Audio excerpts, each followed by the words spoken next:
കൂടുതൽ ലേഡീസ് തന്നെയാണ്. പക്ഷെ ഇന്ന് നമ്മൾ ഇങ്ങനെ ഒരു ടോപ്പിക് കൊണ്ടുവന്നിരിക്കുന്ന സ്ഥിതിക്ക് നമ്മൾ ലേഡീസിന് കുറെ നല്ല കാര്യങ്ങൾ, നല്ലൊരു പോസിറ്റീവ് ആയിട്ടുള്ള ഒരു ഫീഡ്ബാക്ക് തരാനും അല്ലെങ്കിൽ നമുക്കൊരു മോട്ടിവേഷൻ തരാനും ഒക്കെ ആയിട്ട് നമുക്കൊരു നല്ലൊരു മെയിൽ കോളർ ഉണ്ട്. അബ്ദു ആണ്.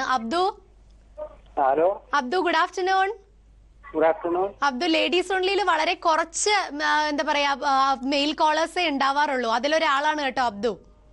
Okay, thank you. ഓക്കെ അബ്ദുവിന് എന്താണ് ഈ ഒരു കാര്യത്തിനോടുള്ള അഭിപ്രായം? അഭിപ്രായം എന്തെന്ന് വെച്ചാൽ, എനിക്ക് പലപ്പോഴും തോന്നിയ കാര്യങ്ങളാണ് ഇപ്പോൾ ഞാൻ പറയുന്നത്. കാരണം എനിക്കിത് പലപ്പോഴും ഞാൻ വിചാരിച്ചു ഇങ്ങനെ ഒരു സംഭവം ഇതിൽ നടക്കുകയാണെങ്കിൽ കുഴപ്പമൊന്നുമില്ല എന്ന് എനിക്ക് തോന്നിയ കാര്യങ്ങളാണ്. അതിൽ മെയിനായിട്ട് ഉദ്ദേശിക്കുന്നത് എന്താന്ന് വെച്ചാൽ, സ്ത്രീകളുടെ പല സ്ത്രീകളും പുരുഷന്മാര് മുഴുവൻ എന്താണ് കുറ്റക്കാരാണെന്ന് ഞാൻ പറയില്ല, കുറ്റക്കാരല്ലാതെ ഞാൻ പറയില്ല. അങ്ങനെ നമ്മൾ ആരും പറയുന്നില്ല.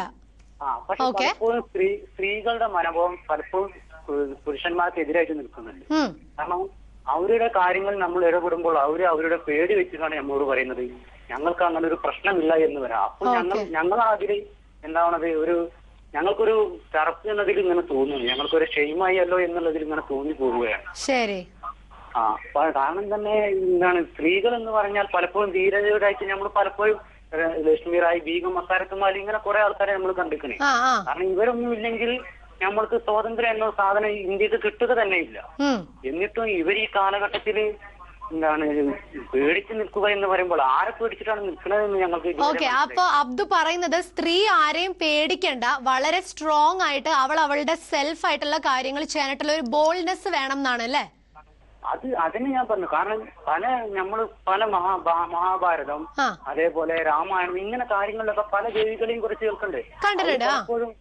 പലപ്പോഴും സൗമ്യനായി ഇരുന്നില്ലെങ്കിൽ അവർ രുദ്രഭാവത്തിൽ വല്ലാണ്ട് പല കാര്യങ്ങളും നമ്മ ധർമ്മം പുനഃസ്ഥാപിക്കാൻ വേണ്ടി പലപ്പോഴും അവതാരിക്കുന്ന ആൾക്കാരാണ്. ഇങ്ങനെയൊക്കെ നമ്മൾ പഠിച്ചിട്ടുണ്ട്. അബ്ദു പറഞ്ഞ പോയിന്റ് ഏതായാലും എനിക്ക് മനസ്സിലായി. ഞാൻ എന്റെ വ്യൂവേഴ്സിനോട് അത് തന്നെയാണ് പറഞ്ഞിട്ടുള്ളത്. അതായത് അബ്ദു പറഞ്ഞത് ഇതല്ലേ, അതായത് സ്ത്രീകള് എന്തൊരു കാര്യം അവർക്ക് ഫേസ് ചെയ്യേണ്ടി വന്നാലും അതായത് പേടിച്ചിരിക്കാതെ അല്ലെങ്കിൽ ആരോടെങ്കിലും പറയുമ്പോൾ അയ്യോ അത് എനിക്ക് പ്രശ്നമാണോ അല്ലെങ്കിൽ എനിക്ക് അത് നാണക്കേടാണോ എന്നൊന്നും തോന്നാതെ തിരിച്ച് റിയാക്ട് ചെയ്യണം അല്ലേ?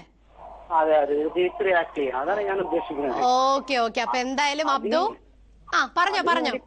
അതിനുവേണ്ടി പല ഇതും നമ്മൾ സർക്കാരിനെ നടപ്പിലാക്കുന്നുണ്ട്. കാരണം സ്കൂളുകളിൽ പല മാർഷൽ ആർട്സുകൾ പഠിപ്പിക്കുന്നുണ്ട്. എന്നിട്ട് അതിൽ സ്കൂളുകളിലായിട്ട് പോലും സ്ത്രീകളെ വിടുന്നില്ലാണ്.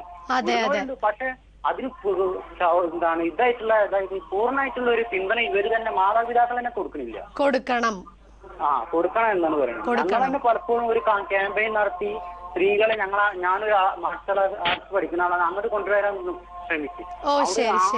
അവിടെ ഒരു ആണാണ് ക്ലാസ് എടുക്കുന്നത് അറിഞ്ഞിട്ടാണ് അവിടെ വരാത്തത്. പെണ്ണുങ്ങൾ വന്നു കഴിഞ്ഞാലല്ലേ ഈ പെണ്ണുങ്ങൾക്ക് തന്നെ ക്ലാസ് എടുക്കാൻ വേറെ ക്ലാസ് പറ്റുള്ളൂ. അതെ. അതൊക്കെ മാറട്ടെ, അതൊക്കെ മാറി വരും ഇനിയുള്ള കാലഘട്ടത്തിൽ എന്ന് നമുക്ക് പ്രതീക്ഷിക്കാം. Okay Abdu, thank you. Okay, bye. അപ്പോൾ അബ്ദു ഒരു മാർഷൽ ആർട്സ് ഒക്കെ പഠിപ്പിക്കുന്ന ഒരാളാണ്, അത് അത്യാവശ്യം പഠിപ്പിച്ചു കൊടുക്കുന്നുണ്ട്. അപ്പൊ അബ്ദു പറഞ്ഞൊരു പോയിന്റ് എനിക്ക് തോന്നുന്നു സ്വന്തം ഒരു എക്സ്പീരിയൻസ് ആണ്. ഒരു പുരുഷനാണ് പഠിപ്പിക്കുന്നത് എന്നറിഞ്ഞിട്ട് പല മാതാപിതാക്കളും കുട്ടികളെ വിടുന്നില്ല, പ്രത്യേകിച്ച് പെൺകുട്ടികളെ പഠിക്കാനായിട്ട് വിടുന്നില്ല മാർഷൽ ആർട്സ് അല്ലെ കളരി പോലത്തെയുള്ള സംഭവങ്ങളൊക്കെ. പക്ഷെ അതൊക്കെ മാറണം എന്ന് അബ്ദുവിന് വളരെ ആഗ്രഹമുണ്ട്. അതൊക്കെ മാറട്ടെ. കാര്യം അങ്ങനെയൊന്നും ചിന്തിക്കേണ്ട ആവശ്യമൊന്നുമില്ല. ഇപ്പൊ അബ്ദു പറഞ്ഞ പോലെ എല്ലാ പുരുഷന്മാരെ അടച്ച് നമുക്ക് കുറ്റം പറയാനൊന്നും പറ്റില്ല. നല്ല കാര്യങ്ങൾ ചെയ്യുന്നവരും നല്ല കാര്യങ്ങൾ പറയുന്നവരും നല്ല കാര്യങ്ങൾ ഉണ്ടാവണമെന്ന് ആഗ്രഹിക്കുന്ന പുരുഷന്മാരും ഉണ്ട്. അപ്പൊ ഓക്കെ, അപ്ഡേറ്റ് ആയിട്ടുള്ള സലീന ബീവി എന്ന് പറയുന്ന അവരുടെ കീഴിലാണ് ഇതുപോലെയുള്ള ഒരുപാട് വനിതാ പോലീസുകാർ ചേർന്നിട്ട് ഇത് സ്റ്റാർട്ട് ചെയ്തിരിക്കുന്നത്. ഇപ്പൊ റൈറ്റ് നൗ 4 വനിതാ പോലീസുകാരാണ് ഇതിനിപ്പോ നേതൃത്വം കൊടുക്കുന്നത് എന്നാണ് ഞാൻ കേട്ടത്. ഇനിയിപ്പോ പയ്യെ ഒരുപാട് വനിതാ പോലീസുകാരെ ആഡ് ചെയ്യും എന്ന് അവർ പറഞ്ഞിട്ടുണ്ട്. മാക്സിമം അപ് ടു 10 or 20 വനിതാ പോലീസുകാർ ഈ ഒരു വിമൻ സ്ക്വാഡ് പ്രവർത്തിക്കും എന്നുള്ളതാണ് കേൾക്കുന്നത്. അപ്പൊ ഇവരൊക്കെ സെലക്ട് ചെയ്യുന്നത് എനിക്ക് തോന്നുന്നു ഇവരുടെ ആപ്റ്റിറ്റ്യൂഡും ഇവരുടെ നല്ല പെർഫോമൻസ് ഒക്കെ നോക്കിയിട്ടാണ്. മാത്രമല്ല എടുത്ത് സെലക്ട് ചെയ്ത് കഴിയുമ്പോഴത്തേക്കും ഇവർക്ക് ഒരുപാട് നല്ല ആക്ടിവിറ്റീസിൽ ട്രെയിനിങ് കൊടുക്കുന്നുണ്ട്. മാർഷൽ ആർട്സ്, ഡ്രൈവിംഗ്, പിന്നെന്താ പറയാ ഇതുപോലെ സെൽഫായിട്ട് നമുക്ക് എന്തൊക്കെ കാര്യങ്ങളിൽ നിൽക്കാൻ പറ്റുമോ അതിനുള്ള എല്ലാ ട്രെയിനിങ്ങും ഇവർക്ക് കൊടുക്കുന്നുണ്ട്. പിന്നെ ഞാൻ നേരത്തെ പറഞ്ഞ പോലെ 7559199100 എന്ന നമ്പർ നിങ്ങൾ ഓർത്തിരിക്കുക, മസ്റ്റ് ആയിട്ട് ഫോണിൽ സേവ് ചെയ്തിട്ട് ഇതുപോലെ പ്രത്യേകിച്ച് കൊച്ചിയിലുള്ളവർക്കാണെന്ന് ഇത് പറ്റുള്ളൂ. ഉള്ളൂ. എന്നാലും ഇതിപ്പോൾ കേൾക്കുന്നവർ ഇതൊന്ന് ഓർത്തിരിക്കുക.